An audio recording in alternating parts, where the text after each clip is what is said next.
This is the Voyage Report podcast, where you get the scoop on travel. Now, the editor-in-chief of the Voyage Report, Mark Albert.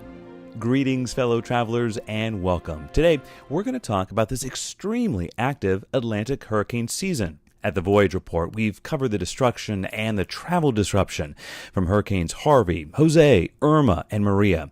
Nate is now the 14th named storm of the season. Our guest today has spent the past few months forecasting the storms, making decisions that impact tens of thousands of people, and helping to keep travelers out of harm's way. James Van Fleet is the chief meteorologist for Royal Caribbean International. He joins us today via Skype from Miami, Florida. Jim, welcome to the Voyage Report podcast. Thanks for having me on. I'm glad to be here. Well, we're so grateful that you were able to break away here for a couple of minutes. I know it's been extremely busy for you. Have you had time to come up for air with all of these storms? I mean, the last 2 months have been so intense. No, in fact, it all started with the eclipse cruise we did back in, third week of August. And from there, we took a whole group of people out to Totality out of Florida. And then from that moment on, as soon as we got back, we were in it with Harvey, and then it just followed with Jose, Maria, Irma, Nate tracking now. And I think in 2 months, and usually I'm in Miami in the office more times than I'm not, but in 2 months, I think I've been home maybe 4 days. Oh, my goodness. Spent a ton of time on the ships, and we actually record a lot of weather videos for the fleet, both at corporate and to put on the staterooms in any of the areas that might be impacted. I was actually in Europe with our CEO, Michael Bailey, for the President's Cruise. And while we were dealing with Maria, part of the time I was with the Pinnacle members and the Crown and Anchor Society, which are our higher tier members, with the CEO doing excursions and just spending time getting to know them. And then all the while doing weather videos on Freedom of the Seas in the middle of the Mediterranean, sending back to the Atlantic and Caribbean fleet for all of Maria. It was pretty wild. And the only downtime I've had, I came down with strep throat. So. Oh, my goodness. You couldn't even enjoy. No. So I just got over that. I just kicked it. And, of course, now we named Nate, and we're tracking that.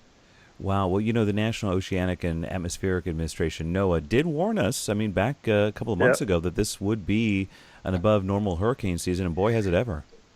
It has, and I do a lot of weather talks from all walks of life. Whether it has to do with travel and cruising, obviously with the industry I'm in now, to former television news I did for 23 years.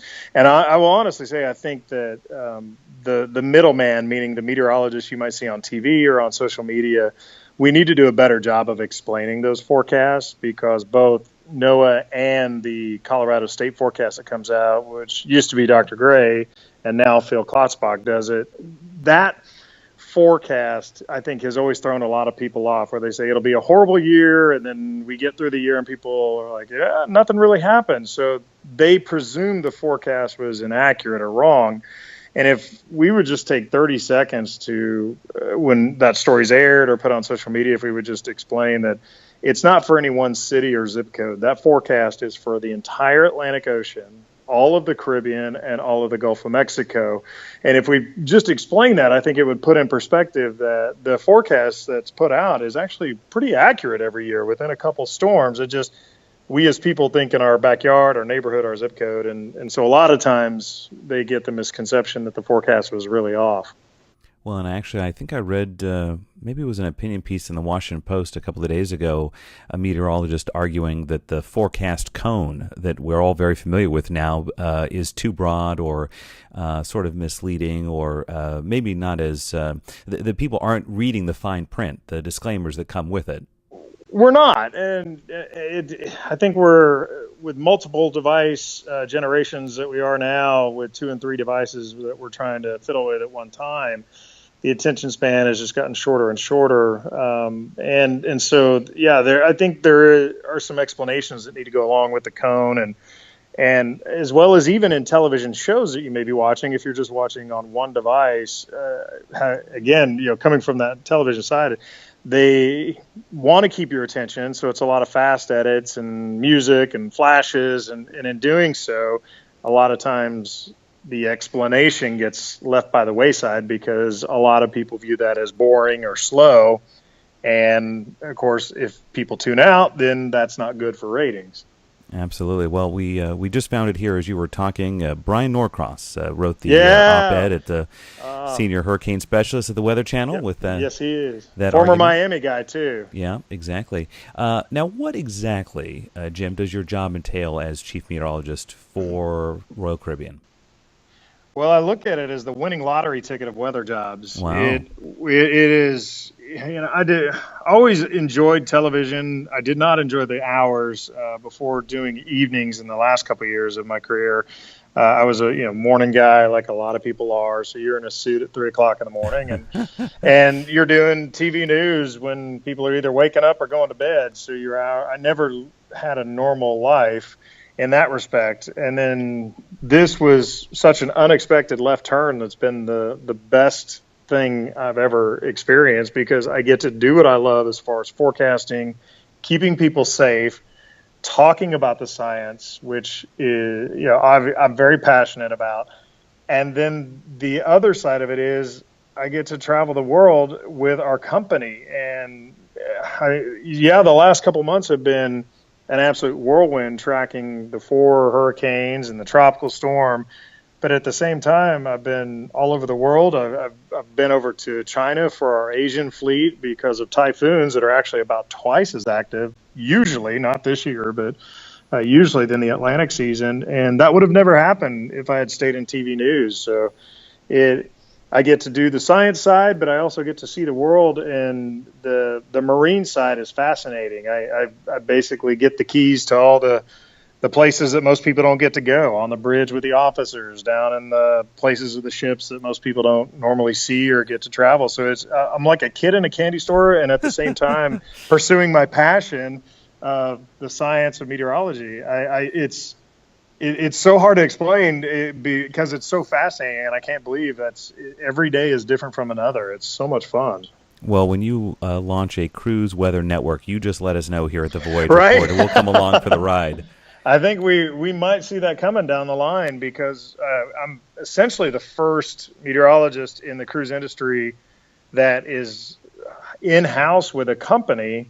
But I would fully expect that the other cruise lines follow suit in the years to come, because I think in the beginning, about a year ago, interviewing for the job, we were both my side and the side at Royal Caribbean were we have ideas of what we think the job could be, but what are your ideas and thoughts? And so it wasn't a defined job. It's literally been from the ground up. And I think as we've done more and more, especially getting into the tropical season, you see more and more of the need for somebody in-house to help take all the fancy weather words and the data and the charts and just talk to your team like you would in a regular conversation. And I think everybody's seeing the value in that. And I'm enjoying being a part of that team. It's like I said, that part I love. And then, so I would expect the airlines have teams of meteorologists. So I would think cruise lines are going to be following suit here over the years to come.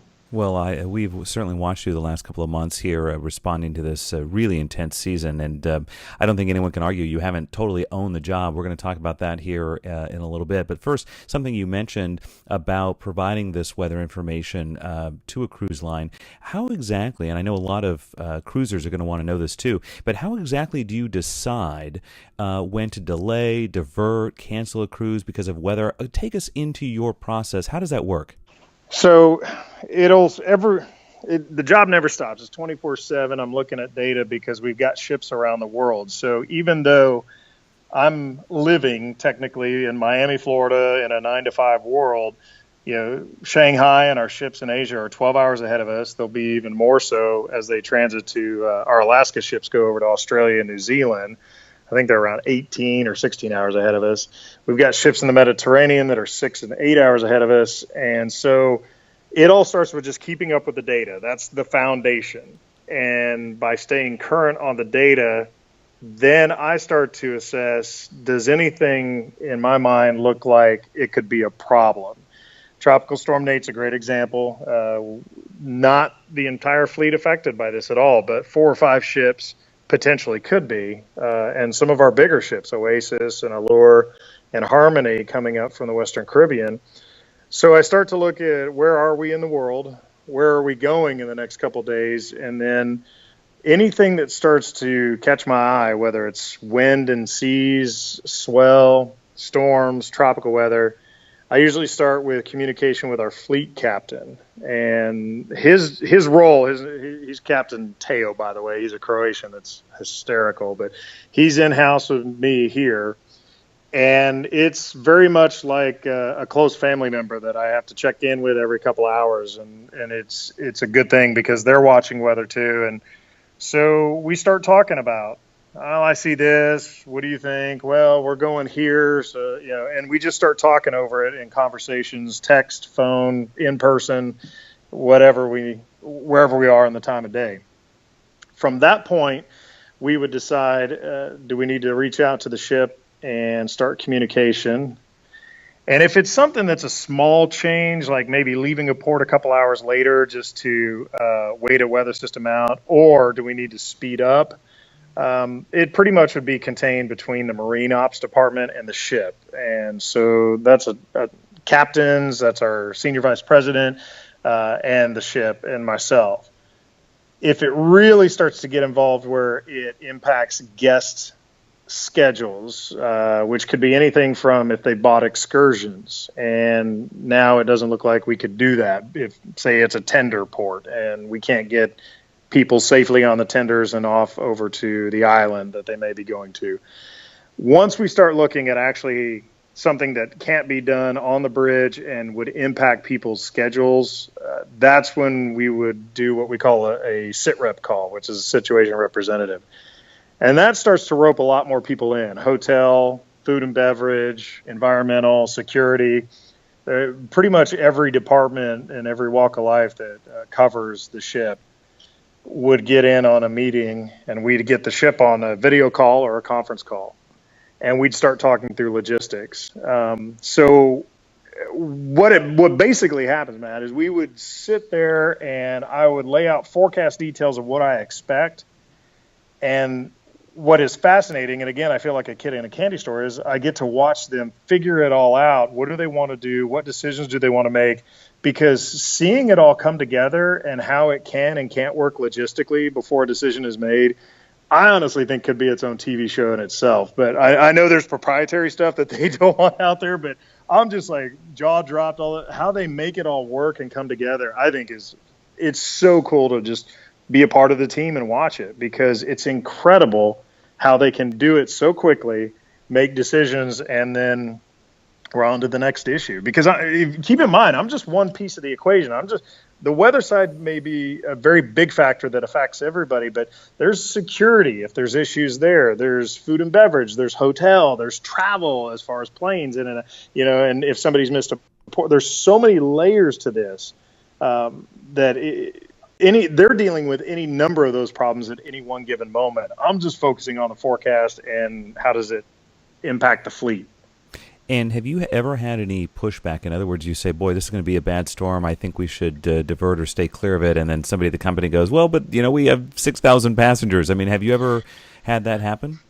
So I wouldn't say pushback in the way of somebody saying, I don't agree with that in the way of your forecast, because I just say, could we do this or could we do that?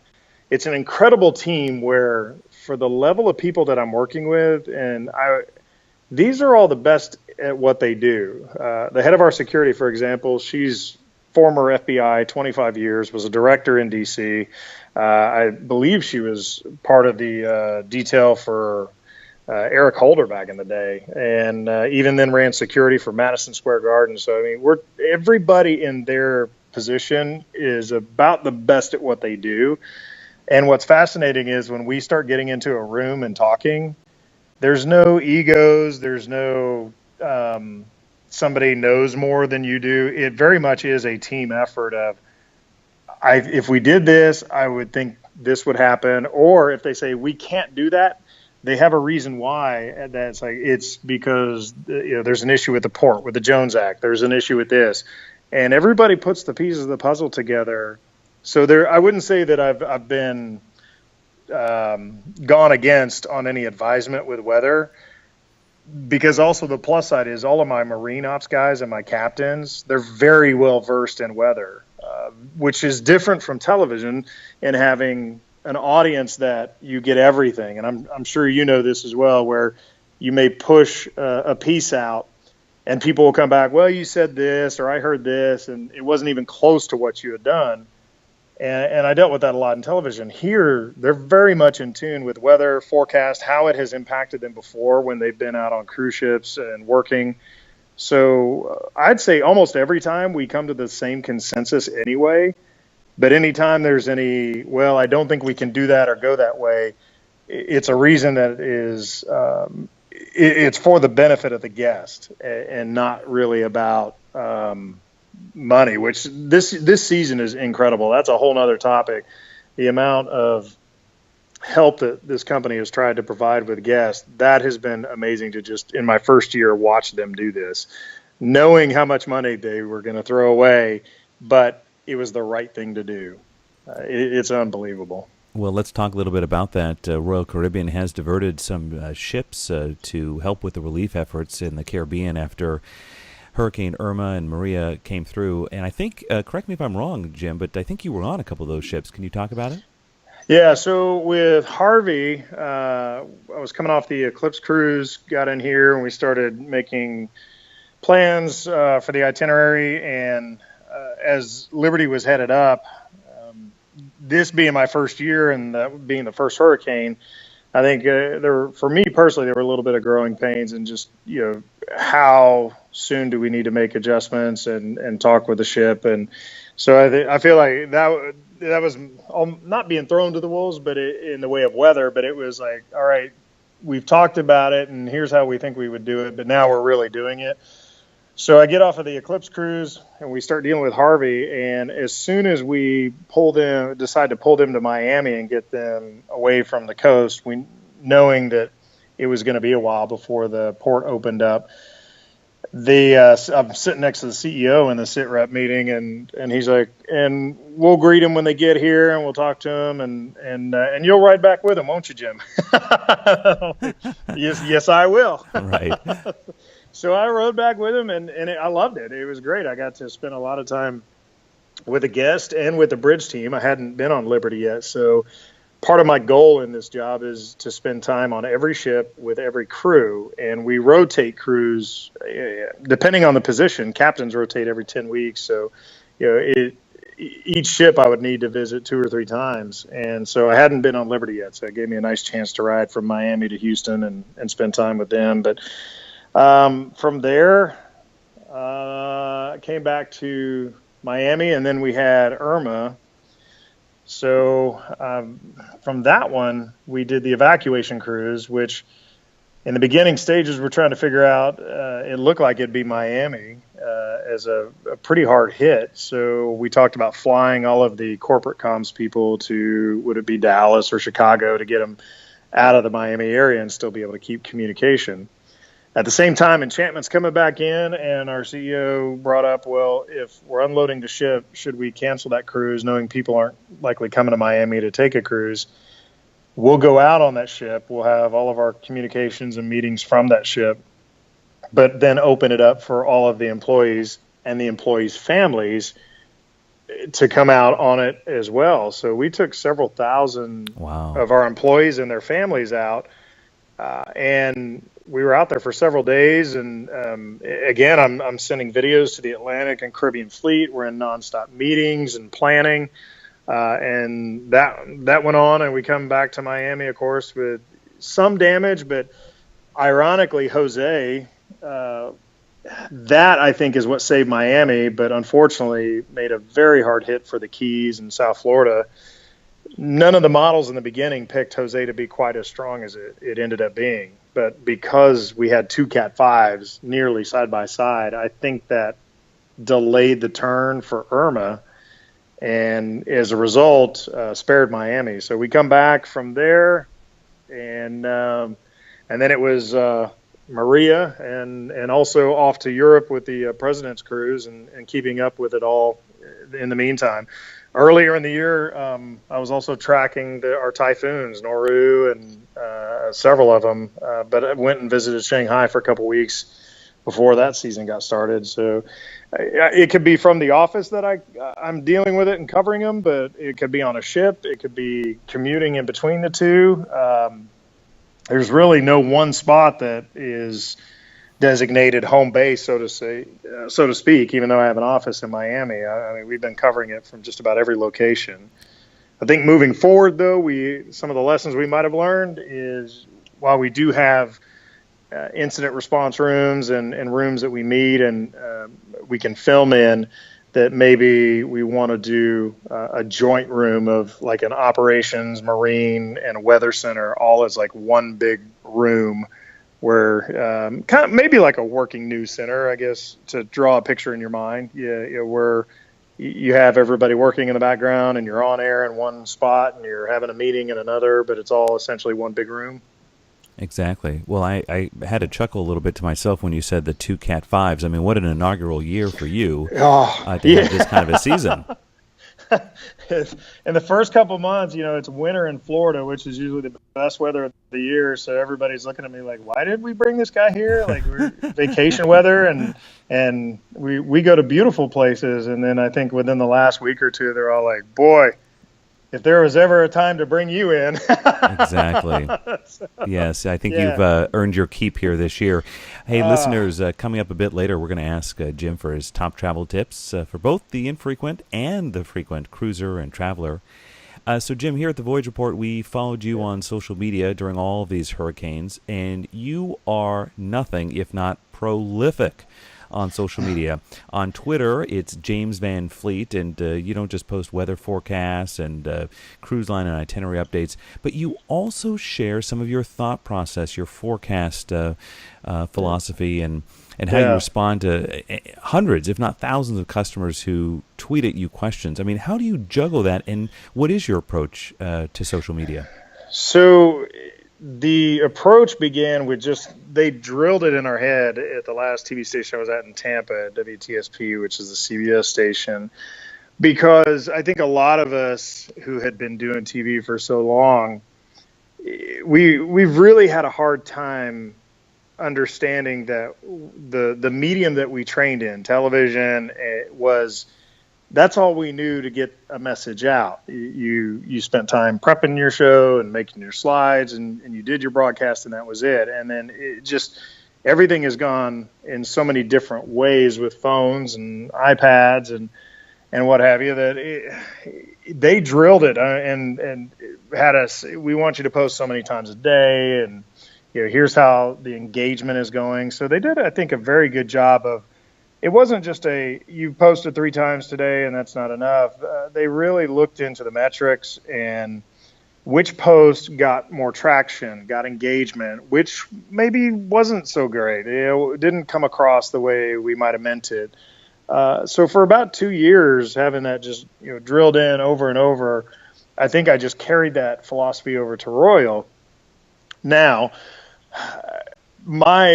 I think thinking as a meteorologist in any severe weather is I just want to help.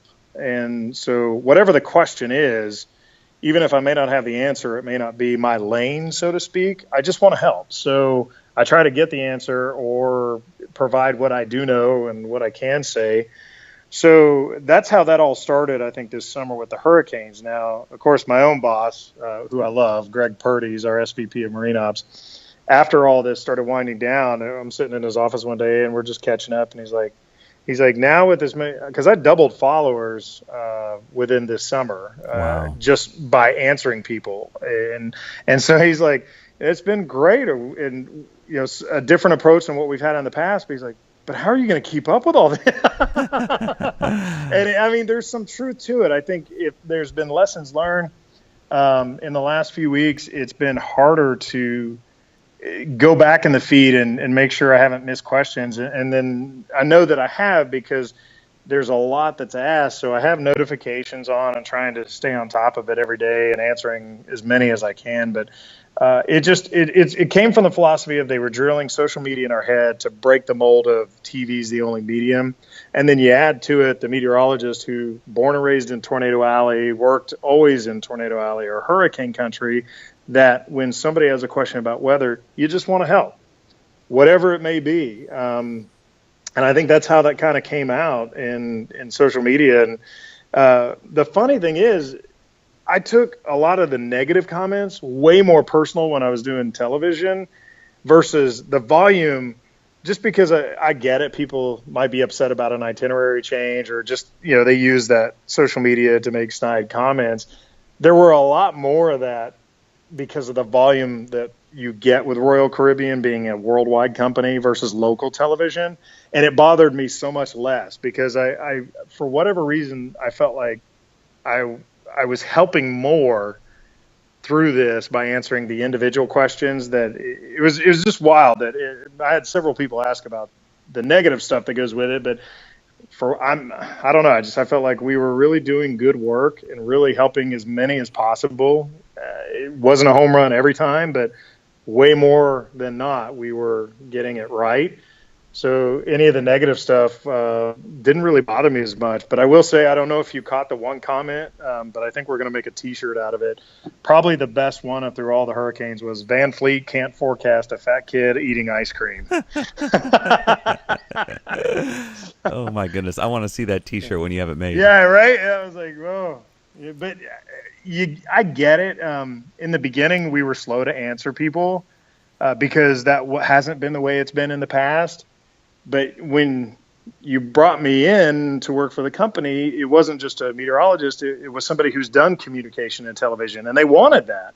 So as it got started, and I'm trying to answer questions, some people, I guess, were upset that I wasn't answering fast enough. And, so you got some of these odd comments. But, if somebody spent money on their vacation and they're looking for an answer, and there seems to be somebody who's willing to answer questions, and if you're not getting it in a timely manner, I get it. You can get frustrated. Speaking as somebody who was in local news as well, I really think that looking at your social media feeds, it's almost a master class in how we as journalists need to respond to the public and to the audience. The business has changed, and this engagement, this two-way interaction is just so critical. In fact, it's funny we're talking about it because I'm right now in the middle of a stint of going back and forth to Vietnam, and I'm teaching 2-week courses to Vietnam Television Network about engaging creating news content for social engagement and social media, and it is so crucial. It's not a one-way conversation anymore. It's not, and people consume the information.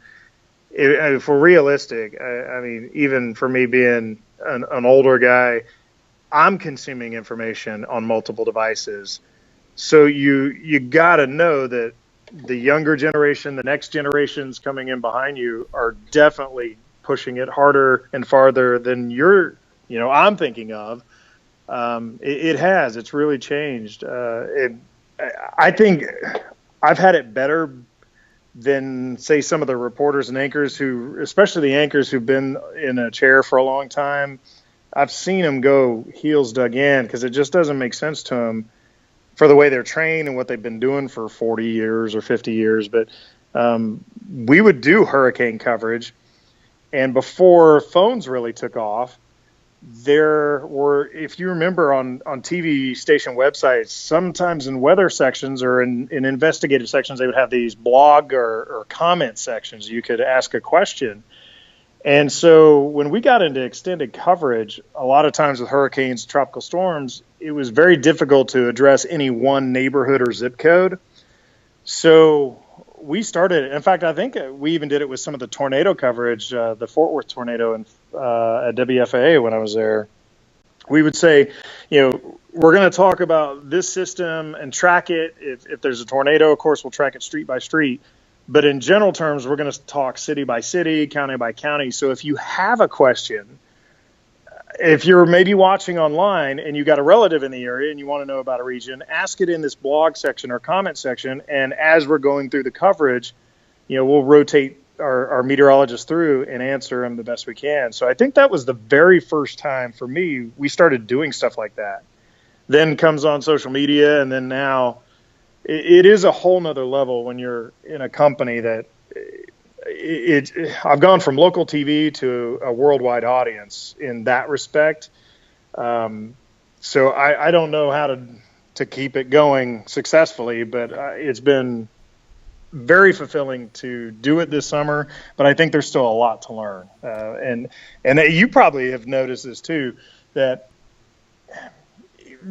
little weird comments aside, which are the minority of them, most people, it may be intimidating at first to address questions or to put it all out there, but I mean, I find most people are good and have good nature behind them and good intent, and the positives far outweigh any negative benefits that I've seen in the last couple of years of doing it.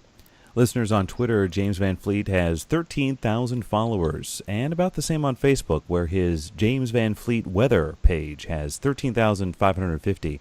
And you know, Jim, often it seems as if people are kind of surprised and certainly appreciative that the chief meteorologist for one of the world's largest cruise lines is replying to their social media postings. We looked up a few replies on Twitter. One writes, quote, "We are proud of you, James Van Fleet, and all your hard work during Irma." Another says, "Thanks to James Van Fleet for the updates through Irma." A third wrote on September 12th, "You have been amazing in responding to the numerous questions regarding Irma and cruises. Excellence." And finally, one worried mother wrote, quote, "Thank you for the wonderful, informative updates during Irma's reign. For a mom of a crew member with Royal Caribbean, appreciation." Oh, what that's goes through cool. your mind when you read those? That's why we're doing it. For me personally, it's you just want to help people, and the science.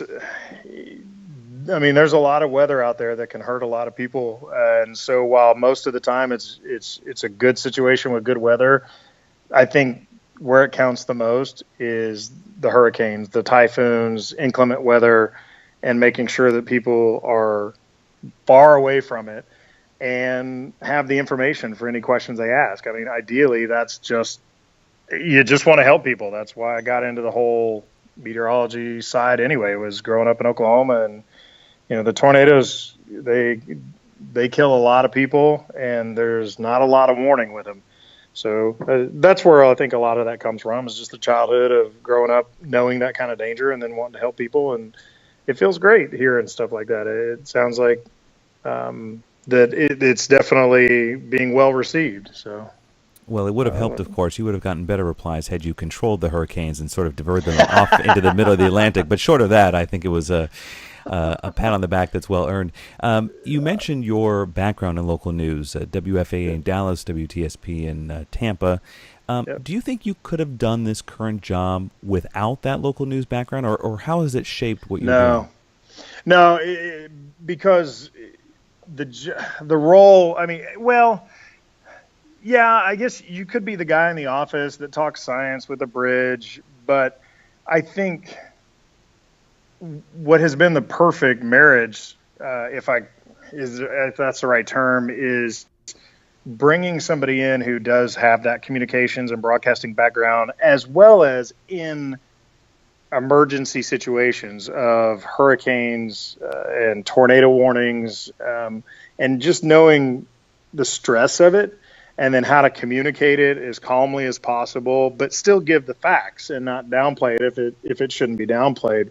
I think I would equate it to, before this job, I honestly thought I'd stay in television news as my career for all of my career, and each job I had, being in Dallas, huge market in the country, this is as good as it gets. And then a chief meteorologist at a major market in Tampa, this is as good as it gets. This is great. And now here I'm like, well, that was all just training for this.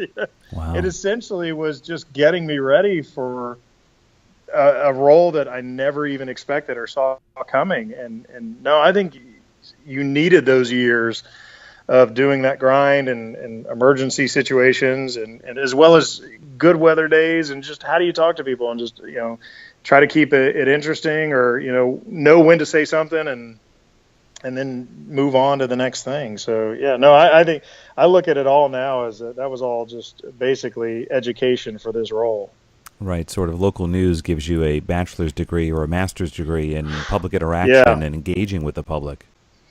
Absolutely. And because there's the communications thing I love to do, the science thing I love to do, but what's fascinating is the different cultures. So communicating typhoons in the West Pacific and to the Asian culture, there's different layers over there than there is in the U.S. A lot of them book through a travel agent, and those travel agents block out rooms on our ships. So they need the heads up sooner, so to speak, than you might in the American audience, because there's a person in the middle that we have to communicate with and get them ready and up to speed with what we're doing. So it's an area that usually is twice as active and needs more of a heads up. So those are things that, you wouldn't learn in local television, but are very fascinating to me. The different cultures, the British and the European, they laugh at us Americans, and because any small raindrop or bump in the waves, and we're putting it on social media and talking about how horrible it is. And, I rode a transatlantic with a lot of British, and we had about 5-meter waves behind a tropical storm that we were well behind. But I mean, there was definitely some nice ship movement, and it made for incredible sleeping weather, actually. But it was just interesting how I'm walking around the ship, and they're all in the library reading books and just having a normal day. But I'm thinking, the Americans would be losing their minds. We would, What about whether it's forecasting the weather as a meteorologist for a cruise line or for local media or even the national TV networks? Do you think the demand for updated, constant forecasts has increased in the last 5 or 10 years? That demand from the public for more weather information updated more often? Well, I think we've just information in general, not just weather, but I think that's with multiple devices and instant information. I think that's the society we've turned into and are continuing to be, and that's where our expectations are. There's a lot of things past the quick information that are exciting about the position that it will take time. I think the science of meteorology, there's a chance to really leave a mark, and do something that you leave behind. And what I mean is marine weather forecasting. We've gotten good at aviation, we've gotten good on land, but the marine forecasting, I think, has the most room for growth. So while the instant information, I think people want to consume that, I think there's also another side to it that is more research and time-driven, that it'll take quite a long time to develop that. But I guess it's for me, I'm trying to address both, but I guess to answer your question, the consumer wanting the information, I think they do. I think they're wanting immediate information, and so you try to explain that the data is going to change or the forecast will change, and here's why. But I think they do. They want to know it and stay updated on it. Right, because weather is kind of like a political poll where it's a snapshot in time that the forecast right now is good for right now, but might change in 24, 48 hours. Well, it will. And to just explain that, the why, it's pretty easy if you step back, and all of the forecast models, they all begin with what's happening right now, current weather, current observations, and they're going to be most accurate in their short term. So if you took 5 marbles in your hand and you threw them out on the ground and they all rolled out, well, they're going to be closest together right as they leave your hand. They're going to be very close to each other. But the farther they roll out, or the farther in time they go, the more separated they get. And that's what's happening with the computer models as well.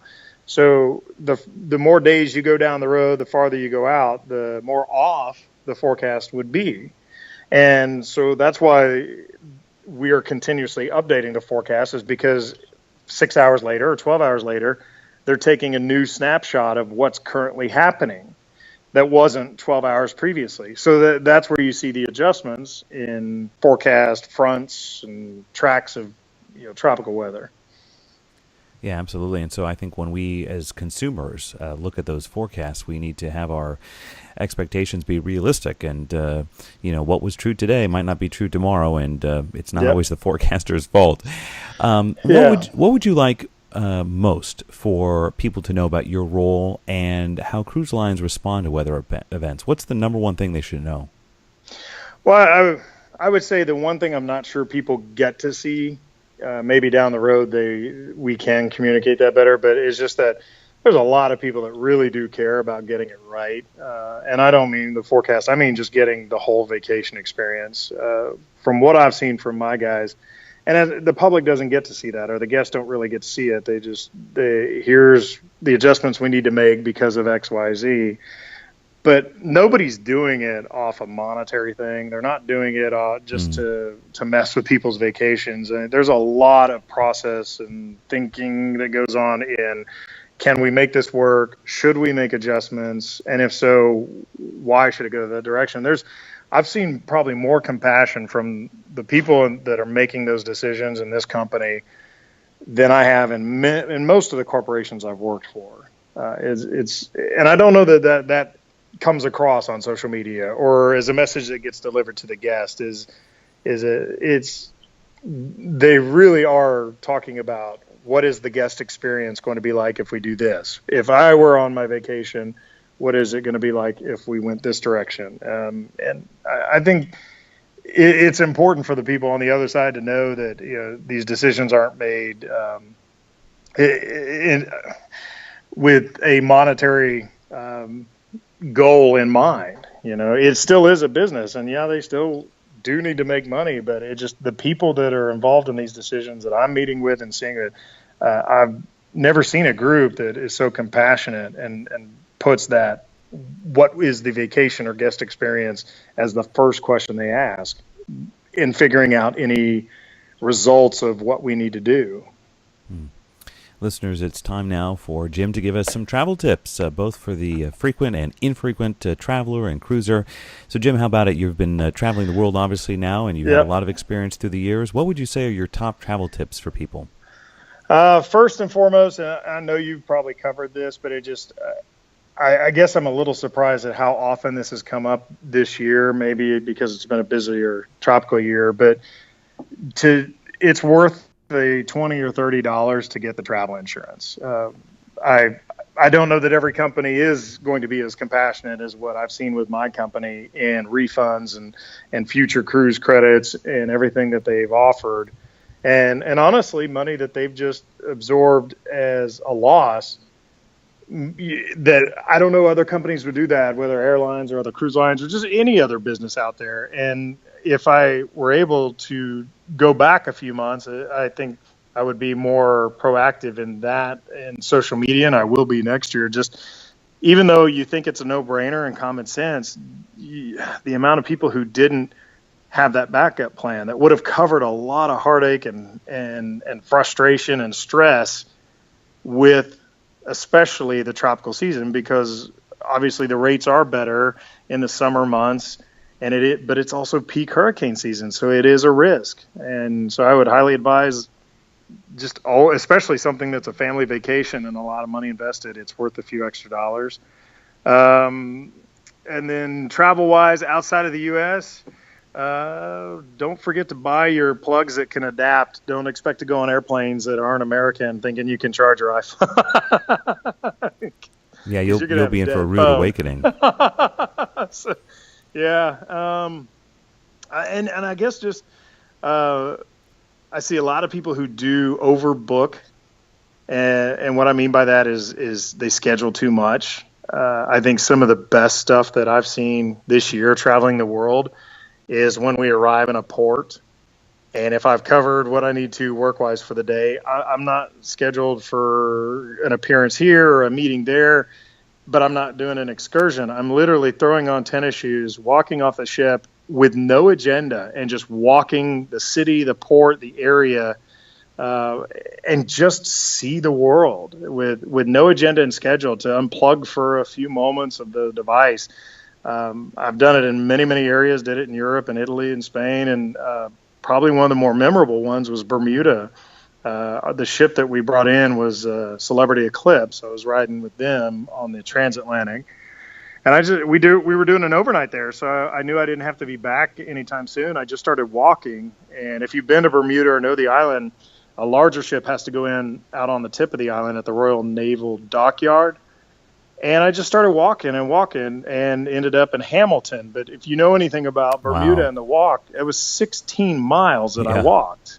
And it was about 5 or 6 hours. I stopped once and had an amazing, like a little shack restaurant, had some shrimp and amazing food there. And once just for a restroom break and water. But otherwise, I was walking the rest of the time. But to see the island and the people and talk to them walking through the streets, that would probably be one of my number one tips is just don't overbook activities, as I think sometimes we have a tendency to do, that we want to fill every available moment up, whether it's with the devices or with the excursions or a planned event. But be sure and have those days where you don't have anything planned and just go explore. They've been by far some of the best days I've had in travel. I can't agree more. It's a lot of people often are surprised that I don't really plan that much when I travel. In local news, right, your whole day is planned down to the second. Oh, you have to be yeah. on at 6 p.m. But when I travel, I don't want to be down to the second or the minute or whatever. You want to sort of let the winds take you where they will. And I find that so rewarding because you don't know what's around the next corner or the next conversation you may have, person you may meet, food you may sample that you had no idea even existed. And if you've, and I think some of the excursions are phenomenal, but some of the tours as you travel, I think they seem a little theatrical or planned, or I don't know that cheesy is the right word, but you don't feel like you're getting the true experience of the people that live in that area, how they live, what they eat, what they do. And I think that's the whole point, is it? And otherwise I could just look at it on my phone or on the internet. If I'm taking the time to go all the way there, let me see and hear and smell and taste what the culture and food is. Exactly. And listeners, if you want to take a look at Bermuda, we have a whole Bermuda page at voyagereport.com. Just click on destinations. Jim, you also mentioned travel insurance, and that can be really frustrating for people, and they don't really know what to buy. We've got a whole section on when to consider buying travel insurance, and a comparison tool as well. So listeners, you can certainly check that out. On social media, it is James Van Fleet on Twitter, and on Facebook, James Van Fleet Weather, and on Instagram, Jim Van Fleet. Yeah, somebody stole James Van Fleet on Instagram before I could get it. Well, now you got to get it back. Maybe dangle a free right? cruise or something for them if you can get the name back. Oh, see, I like how you think. James Van Fleet is the chief meteorologist for Royal Caribbean Cruise Lines. Jim, thanks so much for taking time out of this very busy hurricane season to talk with us, and good luck for the rest of the season. Thank you. I look forward to talking to you again, and thanks for having me on today. Absolutely. Listeners, have you relied on Jim's forecast to plan your trip? Have you had a cruise that's been changed because of this crazy hurricane season? Let us know by rating this podcast, giving us a review, and sharing it on social media. We have guests every week talking about travel news and trends, so be sure to subscribe to our podcast. We'd sure appreciate your review. It helps bring more awareness to our journalism and original content. And if you have an idea for a future guest on our podcast, please reach out at voyagereport.com and let us know. Thanks for joining us today. I'm Mark Albert. Bon voyage. You've been listening to the Voyage Report podcast. Get the scoop on travel at voyagereport.com.